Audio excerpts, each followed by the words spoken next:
Assalamualaikum warahmatullahi wabarakatuh.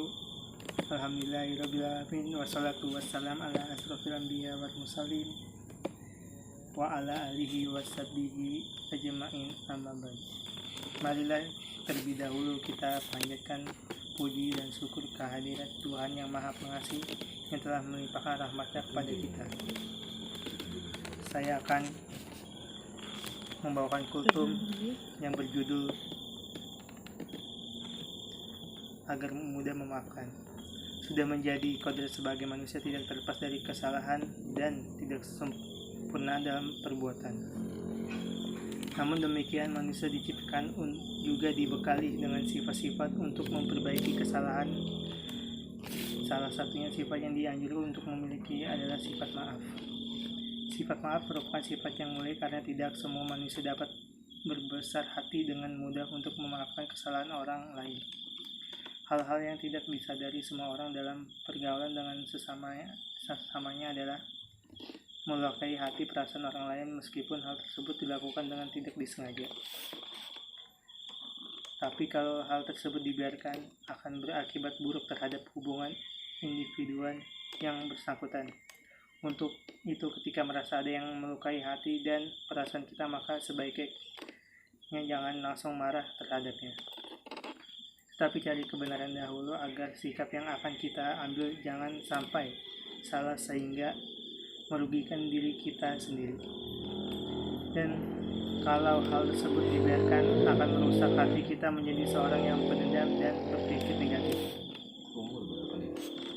Kita harus memaafkan kesalahan orang lain yang menyakiti kita dan menghina kita, karena orang yang memaafkan kesalahan orang yang telah menyakitinya, maka Allah Subhanahu wa taala akan memaafkan kesalahan kita.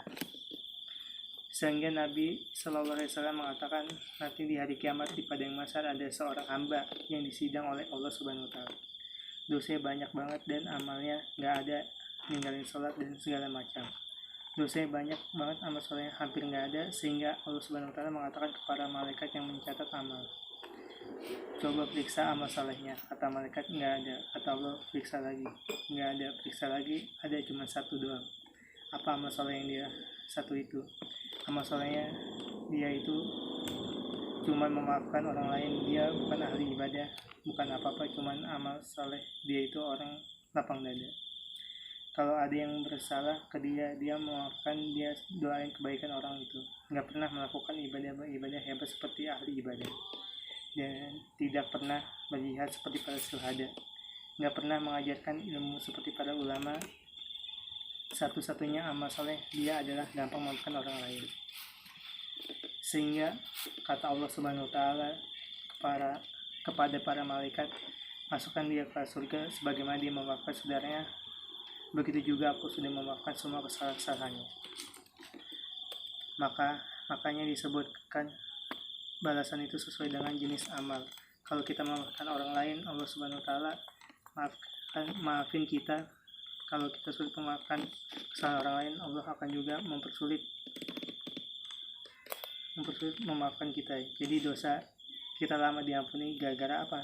Kita juga lama memaafkan orang lain. Sehingga hanya dengan satu amalan memaafkan orang itu sering tuh, gak sekali doang, berkali-kali orang yang bersalah ke dia, berkali-kali dia memaafkan orang itu, maka Allah Subhanahu wa taala melihat dosanya banyak memang, tapi kan dia pemaaf, maka Allah Subhanahu wa taala juga lebih pemaaf daripada dia. Kepada kesalahan-kesalahan ini teman-teman yang dirahmati Allah Subhanahu wa taala, memaafkan luar biasa pahalanya di sisi Allah Subhanahu wa taala. Belum lagi nanti Nabi bersabda, tidak ada sempurna iman seorang sampai dia menyambungkan silaturahmi kepada yang memutuskan dan memberikan kepada orang yang tidak pernah mau memberi untuknya. Jadi tolongin orang yang gak mau nolongin dia, dan berbuat baik kepada orang yang sudah menyakitkan, dan memaafkan orang yang menghinanya. Baik kepada orang yang sudah menyakitinya, dan memaafkan orang yang menghinanya. Jadi nggak akan sempurna iman seseorang sampai dia menyambung silaturahmi dengan orang yang memutuskan dia, dan memberikan bantuan kepada orang yang tidak pernah membantu dia. Jadi dulu ketika dia meminta bantuan, orang itu nggak ngebantuin dia, nggak mau bantu sama sekali.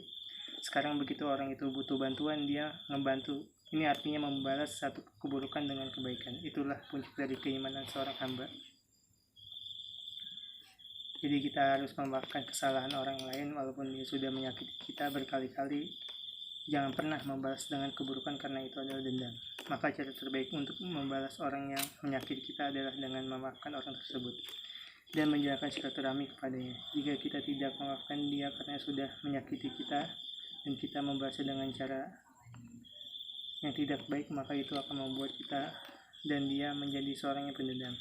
Kalau seperti itu tidak akan ada habisnya. Jadi bukalah hati kita untuk memaafkan orang yang menyakiti kita. Karena kalau kita tidak memaafkan, kita rugi. Kenapa rugi? Karena orang yang memaafkan akan dimaafkan kesalahannya oleh Allah Subhanahu wa Ta'ala. Setiap orang yang memberi maaf bisa memaafkan kepada orang yang menzalimi dirinya. Itu bukan tambah rendah, tapi tambah mulia. Zaman sekarang orang yang memaafkan kesalahan orang lain dianggap lemah. Justru orang yang bisa memaafkan kesalahan orang lain, kesalahan orang yang menzalimi dirinya, itu orang yang kuat. Karena kalau membalas kezaliman dengan kezaliman, siapa saja juga bisa. Tapi memaafkan orang yang menzalimi dirinya itu enggak semua orang bisa. Tantangannya lebih besar, enggak ada yang mampu kecuali orang-orang yang mulia dan orang-orang yang kuat. Suatu ketika sahabat Bilal bin Rabah radhiyallahu anhu terlibat pertikaian dengan Abu Zair radhiyallahu anhu. Abu Zair melontarkan perkataan yang sangat menyakitkan hati Bilal. Wahai anak wanita hitam. Bilal lalu mengadu kejadian tersebut kepada Rasulullah sallallahu alaihi wasallam.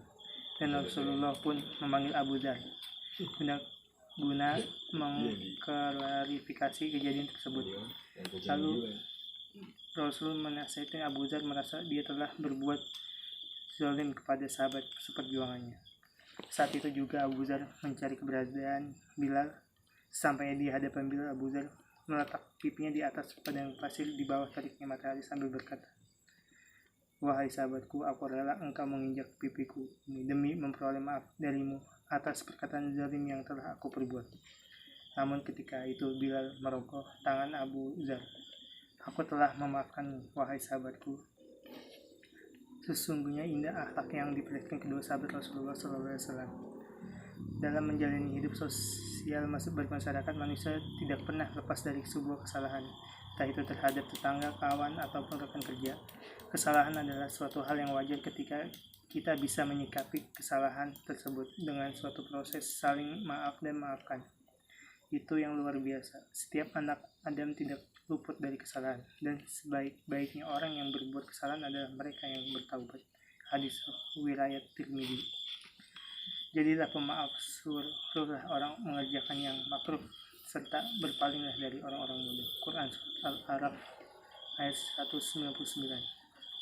Dalam ayat tersebut Allah Subhanahu wa Ta'ala mengabarkan kepada umat muslim bagaimana seharusnya kita menjalankan hidup di atas muka bumi ini. 3 konsep yang Allah berikan kepada kita. Pertama, jadilah pemaaf. Ketika proses saling maaf dan memaafkan sudah menjadi kebiasaan dalam masyarakat, sesungguhnya masyarakat tersebut akan menjadi suatu masyarakat yang harmonis, mawadah, warahmah, atau cinta dan kasih sayang menaungi mereka. Kedua, menghimbau kepada kebenaran di ala rasa cinta dan kasih menaungi kehidupan mereka. Di sana akan terjadi suatu interaksi yang harmonis dan mereka akan mengoreksi sahabatnya yang berbuat kesalahan. Ketiga, berpaling dari orang-orang bodoh. Ketika suatu masyarakat sudah menjadi masyarakat harmonis dan regulus, sesungguhnya mereka yang akan berpaling dari perilaku orang-orang yang bodoh, perilaku yang kering, akan hal-hal yang bermanfaat. Dan seperti inilah seorang muslim meninggalkan suatu hal yang tak berguna adalah kebaikan bagi seorang muslim. Masyarakat yang akan nilai-nilai cinta dan kasih bermula dari proses yang sangat agung, yaitu saling memaafkan dan memaafkan. Orang-orang penyayang akan disayang penduduk bumi, maka kalian akan disayang oleh Allah Subhanahu wa Ta'ala. Hadis riwayat Ahmad. Mungkin itu saja kultum yang bisa saya sampaikan. Mohon maaf bila ada kesalahan kata. Assalamualaikum warahmatullahi wabarakatuh.